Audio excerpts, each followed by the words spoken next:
5 ساڵ تێپەڕ دەبێت بەسەر ڕووداوەکانی 16 ئۆکتۆبەر و ڕۆژانی دوایی و لە دەستدانی نیوەی زیاتری خاکی کوردستان سەرڕای ئەو شکستە گەورەی پارتی و یەکێتی بەسەر ناوچە کوردستانیەکانیاندا هێنا تا ئێستا دان بە هەڵەکانیاندا نانێن و شکستەکانیان وەکو دەستکەوت و سەرکەوتن دەفرۆشنەوە.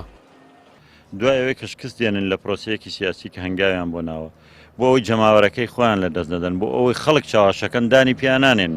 دوجار خۆیان بە بەرپرس نازانن لەو شکستێک کە کردویانە و بەڵکو بێڵاکە شکستەکان بە سەرکەوتن نەزانن. ڕیفراندۆمەکە بە نمونە دەبوو بەرپرسانی کورد دوای شکستی ڕیفراندۆم دانی پیا بنێن نەک خەڵک چاواشەکەن بڵێن شکستمان هێنا کە هەموو خەڵکی کوردستان و تەواوی دنیا زانێ دوای ریفراندۆم پرۆسەی سیاسی لە کوردستان چەند پاشەکشەی کرد و چەند خاکمان لەدەستدا و چەند پێگەمان لە بەغداش بێهێز بوو و چەند ناوماڵی کوردیش لەو ڕۆژەوە لێک ترازاوە تا ئێستایەکی نەگرتوێتەوە. ئەوەندەی کە بە دوای پۆست و شەڕ لەسەر پۆست و بەرژەوەندە حیزبیەکانە کرێ ئەوەندە بیر لە پرۆسە سیاسیە گەورەکە ناکرێتەوە لە بەرژەوەندی باڵای کورد ناکرێتەوە. ئەوەندەی دایانەوێ خەڵک چاواشەکەن لە پێناوی مانەوەی خۆیان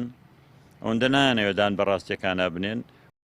پارتی و یەکێتی بەردەوام لە ململانەی پۆست و پلەدا بوون بەهۆی ئەو ململانە و ناکۆکیانەشیانەوە دوای 5 ساڵ نەتواندراوە پارێزگارێکی کورد بۆ کەرکووک دابدرێت و زۆربەی فەرمانگە ئیداریەکانی ئەو سنوورانەش کە پێشتر پێیان دەوترا ناوچەکانی دەرەوەی ئیداری هەرێم لە عەرەب و تورکمان پێکاتون. بێگومان پەندی لێوە ناگرن ئێمە ڕووداوی زۆر لەوە گەورەترمان هەیە لە مێژووە و هیچی نەبوو بە پەند یعنی بەداخەوە ئەگە ناخۆ ئەبوو ئەو ڕووداوانە بۆ خۆیان ڕیفراندۆم دواتر لە دەستدانی بەشە زۆرەکەی خاک دواتری 16 ئۆکتۆبەر دواتر موزوعی دووز ئەوەی شەنگال ئەوەی ئێزیدیەکان هەموو ئەمانە کۆمەڵێک ڕووداون لە ڕاستیا دەبوو یعنی دۆخی ناوخۆیی کوردستانی بە ئاراستەیەکە ببردایەکە لانی کەم ئەو جۆرە سیراعانەی نەهێڵایەتەوە بەڵام بەداخەوە تا ئێستا بەردەوامە و تاکی دەکەمەوە ئاسەواری ئەو ڕووداوانە خراپتر لەسەر کەرکووک ئەمێنێتەوە و ئەکەوێتەوە ئەگەر مشوری یەکلاکردنەوەی پرسی پۆستی پارێزگاری کەرکووک نەخورێ.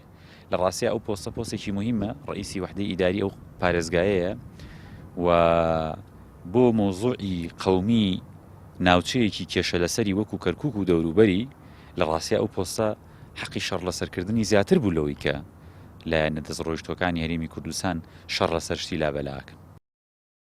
پندوەرنەگرتن لە شکستەکانیان و نیشاندانی وەکو سەرکەوتن لەلایەن پارتی و یەکێتی چ لە ریفراندۆم چ لە ڕووداوەکانی 16 ئۆکتۆبەر پێگەی کوردی لە ناوخۆ و دەرەوە بچوو کردوێتەوە کەچی ئێستاشی لەگەڵدا بێت بەرپرسانی کورد دان بە شکستەکانیاندا نانێن و ساڵانە لە یادی لە دەستدانی 150 خاکی کوردستان وەکو دەستکەوت وێنای دەکەن و دان بەڕاستیەکاندا نانێن و ئەمیان ئەویان پێ تاوانبار دەکات. ڕامیار عوسمان کەناڵی پێام